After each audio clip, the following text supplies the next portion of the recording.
कोलकाता के law college में सियासती रुझानों के साथ साथ जांच भी जारी है। बीजेपी ममता सरकार पर हमलावर है। बीजेपी ने कहा सरकार के खिलाफ लगातार प्रदर्शन कर रहे हैं और महिला की सुरक्षा के मुद्दे पर टीएमसी सरकार को घेर रहे हैं। शनिवार को केंद्रीय मंत्री और पश्चिम बंगाल बीजेपी के अध्यक्ष सुकांत मजूमदार को प्रदर्शन के दौरान पुलिस ने हिरासत में लिया था। उसे लेकर जबरदस्त हंगामा होता रहा। इसी बीच सुबह सुकांत मजूमदार को बंगाल पुलिस ने यहाँ कर लिया है। अब आपको ये भी बता दें कि एनसीडब्ल्यू भी एक्शन में आ चुका है।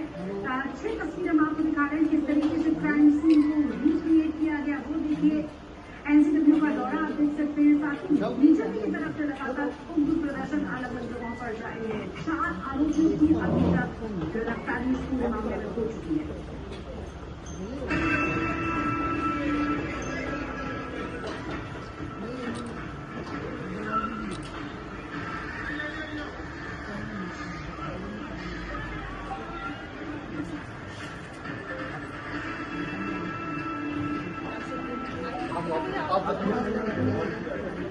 कोलकाता सुलग रहा है।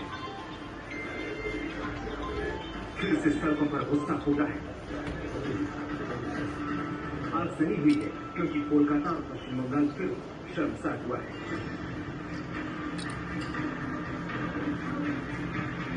पहले आरजीकर मामले को लेकर कोलकाता सुन रहा था।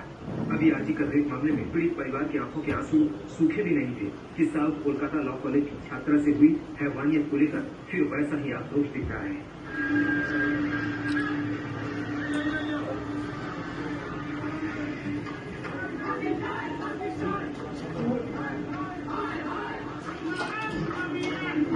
पीड़ित छात्रा ने पुलिस को जो बताया है वो सुनकर खून खौलना स्वाभाविक है। अब इसी मामले को लेकर बीजेपी ने ममता सरकार के खिलाफ मोर्चा खोल दिया है।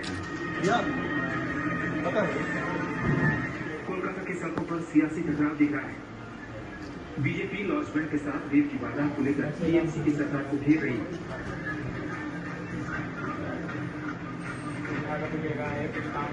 ममता सरकार कह रही है कि इस मामले में पुलिस ने मुस्तैदी दिखाते हुए 4 आरोपियों को गिरफ्तार कर लिया है। कानून की छात्रा से शर्मनाक वारदात को लेकर बीजेपी लगातार प्रदर्शन कर रही है।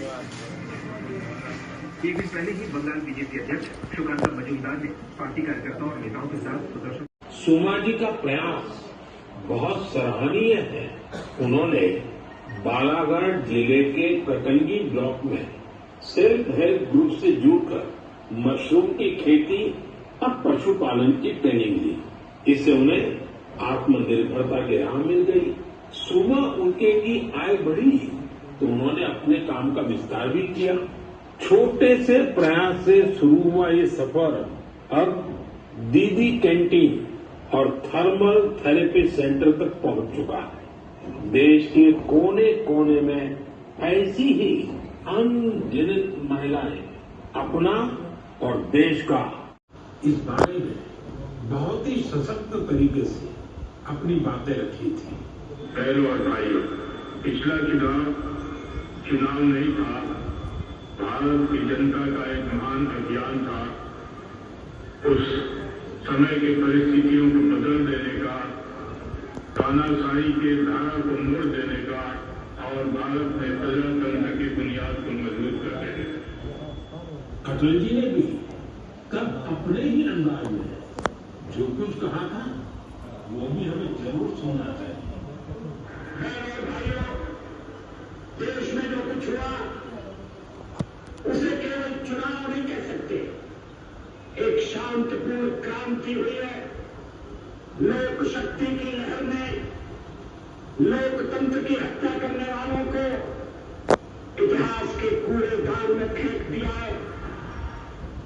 साथियों, देश पर इमरजेंसी थोपे जाने के 50 वर्ष कुछ दिन पहले ही पूरे हुए। हम देशवासियों ने संविधान हत्या दिवस मनाया है। हमें हमेशा उन सभी लोगों को याद करना चाहिए जिन्होंने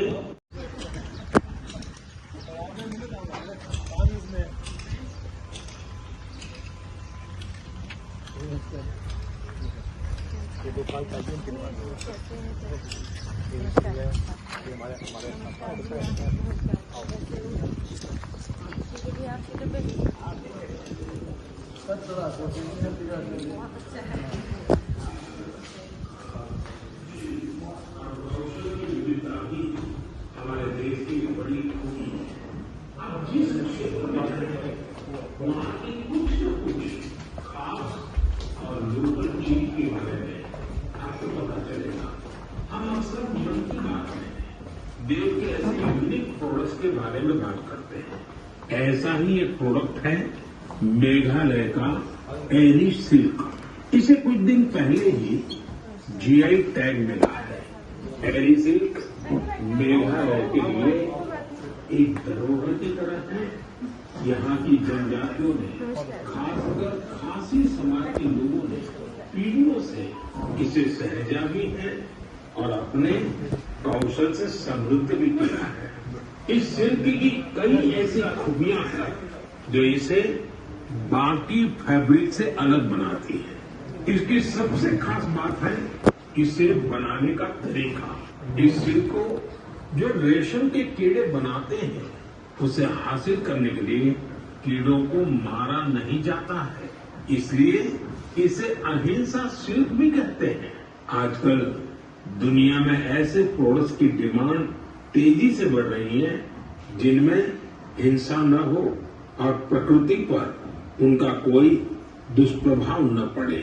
इसलिए मेघालय का एरी सिल्क ग्लोबल मार्केट के लिए एक परफेक्ट प्रोडक्ट है। इसकी एक और खास बात, इसके लगभग 95 करोड़ लोग किसी न किसी सोशल सिक्योरिटी योजना का लाभ पा रहे हैं, जबकि 2015 तक 25 करोड़ से भी कम लोगों तक सरकारी योजनाएं पहुंच पाती थी।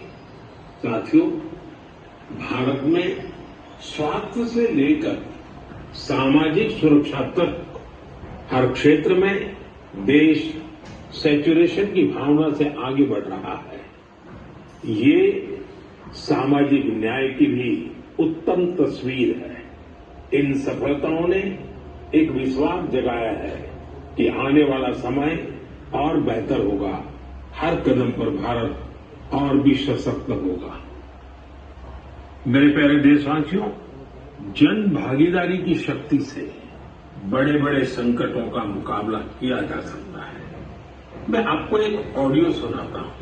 इस ऑडियो में आपको उस संकट की भयावहता का अंदाजा लगेगा।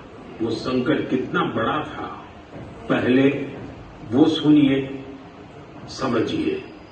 आखिर ये जो जुल्म हुआ 2 साल तक, जुल्म तो 5-7 साल से शुरू देखिए, विशाखापत्तनम के समुद्र तट पर 3 लाख लोगों ने एक साथ योग किया। विशाखापत्तनम से ही एक और अद्भुत दृश्य सामने आया। 2000 से ज्यादा आदिवासी छात्रों ने 108 मिनट तक 108 सूर्य नमस्कार किए। सोचिए कितना अनुशासन, कितना समर्पण रहा होगा।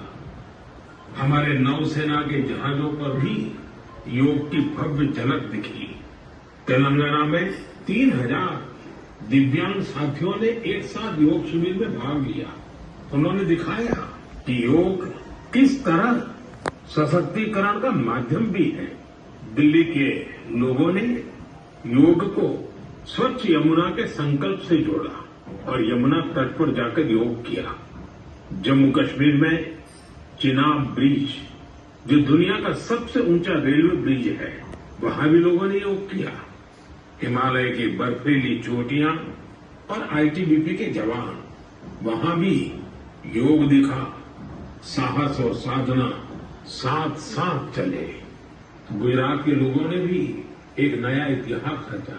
वड़नगर में 2121 लोगों ने एक साथ भुजंगासन किया और नया रिकॉर्ड बना दिया।